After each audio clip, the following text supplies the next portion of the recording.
Hola, soy japonesa y desde siempre me han fascinado los kaidan, relatos de miedo, yokai y leyendas de Japón. Aprendí español hace tiempo, en el siglo pasado, y no quiero olvidarlo. Así que este canal es también mi espacio para hablar en español.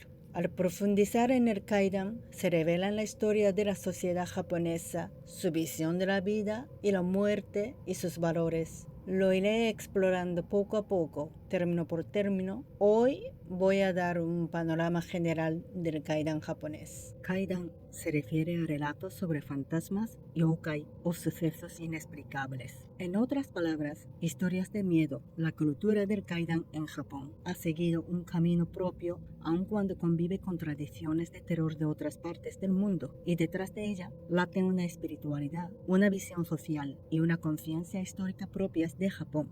La primera característica del kaidan japonés es que valora más que el jump scare, susto repentino, un miedo que actúa con retraso, a partir de capas de indicios, silencios y espacios en blanco, lo que suele llamarse slow burn horror, terror de efecto retardado.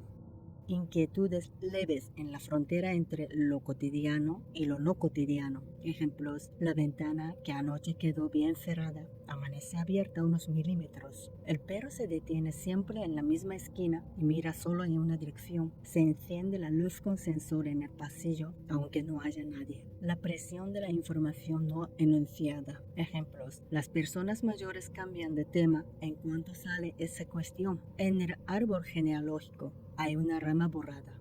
Ansiedad imposible de explicar. Ejemplos: en la entrada de la casa flota por un instante olor a incienso. Al atardecer, alguien pronuncia una sola vez mi nombre por la espalda. En las fotos del grupo, siempre se desenfoca solo la cara de la misma persona. Cuando estas microanomalías y la carencia del núcleo de información se acumulan, el receptor rellena las omisiones con sus propias hipótesis y la inquietud crece con retraso. En el kaidan japonés, lo no visible conmueve más que lo visible. El kaidan japonés establece el miedo no tanto mostrando una amenaza externa de manera visible, sino en el instante en que el receptor toma conciencia de pequeñas desviaciones del orden o del equilibrio de la vida cotidiana.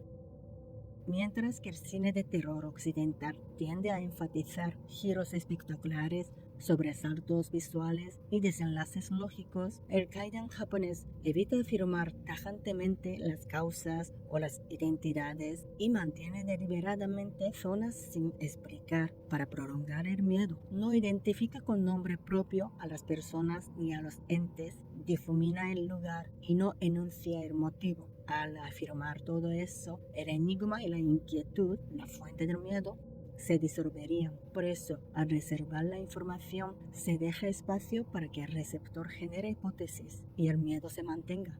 El miedo se presenta no como lo que ha ocurrido, sino como lo que podría ocurrir, y se intensifica poco a poco después de terminar la lectura o la visión. Esta práctica del kaidan japonés es afín al modo de recepción de la cultura japonesa, que lee el ambiente y atiende a relaciones invisibles y ha contribuido a ajustar finamente la ética y las formas de conducta de la comunidad. La segunda característica es que el lugar, el tiempo y la conducta se narran de forma vinculada. En los lugares de frontera, puentes, torii, pozos, umbrales, etc., se asocian tabúes de paso. Son tabúes concretos como, por ejemplo, no montarse a horcajadas, no mirar atrás o no silbar. También se da importancia a la designación temporal. El atardecer Tazogare, el Ushimitsudoki, aproximadamente entre las 2 y las 3 de la madrugada, Bon y Higan. Esos momentos liminares se consideran franjas horarias en las que las apariciones son más probables. En el kaidan japonés, con base en la combinación de dónde,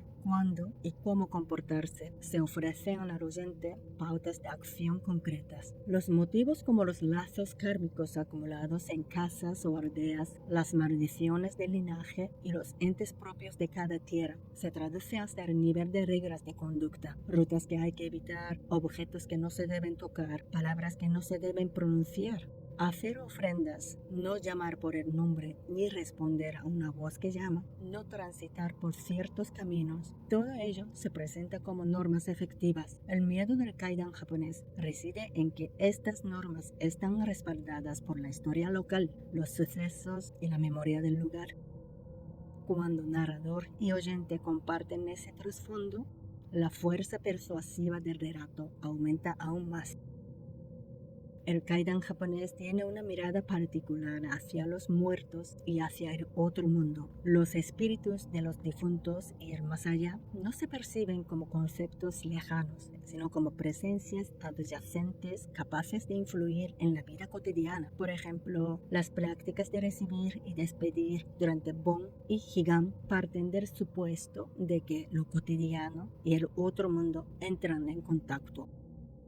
Ayudado por el hecho de que el Japón es un país con muchas catástrofes naturales, el esquema de sufrir una calamidad y evitarla, ser salvado, aparece con frecuencia en el kaidan y está grabado en antiguas creencias y tradiciones. Las personas, al enfrentarse con la historia del lugar, con sus lazos y sus tabúes, han reaprendido las reglas sociales y comunitarias y las maneras de comportarse. Si observamos su desarrollo histórico, el kaidan se ha ido actualizando al atravesar diversos medios, de la transmisión oral a los libros, los ukiyo-e y el kabuki, luego al cine y la televisión modernos y, por último, a Internet en la actualidad.